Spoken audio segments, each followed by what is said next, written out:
It all started with a simple, petty mistake. The barista wrote Karen on my cup, even though I had clearly stated my name was Sarah. When I politely corrected her, she just rolled her eyes and muttered, whatever, same energy. I stood there holding my latte, feeling like I'd been slapped. This was my regular spot, just 2 blocks from my apartment, where I knew almost every face. But this new girl with the nose ring clearly decided she wanted to ruin my morning.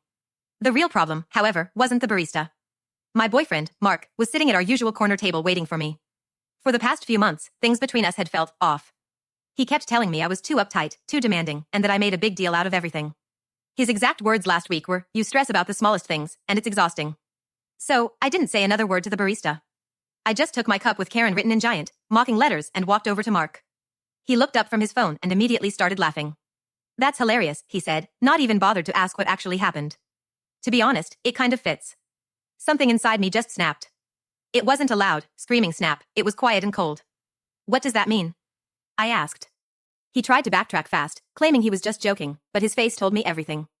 He actually agreed with a stranger who didn't even know me. That night, I did something I should have done months ago. I went through our entire relationship in my head like a checklist. Every time he said I was overreacting. Every time he said I needed to relax when I was upset because he forgot our anniversary dinner. Every time his friends were rude to me and he told me I was being too sensitive. The next morning, I told him we needed to talk. He gave me that annoyed look, the one that says, "Here we go again." "I think we should break up," I said. He actually laughed. A real, genuine laugh. "Come on, Sarah, don't be so dramatic." I didn't argue. I just started packing my things, my face wash, my extra charger, the oversized hoodie I always left at his place. When he realized I was serious, the laughter died instantly. He started saying he didn't mean it, that he loved me, and that I was overreacting again. I just kept packing. Within 2 weeks, I felt like I could finally breathe. A month later, I matched with Alex on a dating app. He was a high school history teacher. On our first date at a tiny Thai place, I accidentally knocked over my water glass. I froze, waiting for a comment about being clumsy or too much. Instead, Alex just grabbed some napkins and helped me clean it up while telling me a funny story about how he once spilled coffee on his principal. He texted back within minutes. He remembered small details I mentioned in passing. It felt weird at first, like it was too good to be true.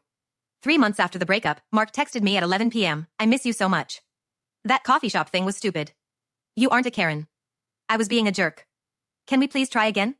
I was lying on the couch with Alex, watching a cooking show. I showed him the message. Alex read it and asked, "Do you want to respond?" I typed back, "I found someone who doesn't think asking for basic respect makes me difficult. I hope you figure out why you thought it did." Then, I blocked him. Alex looked at me and smiled. For the record, if a barista wrote the wrong name and was rude to you, I'd probably ask to speak to the manager myself.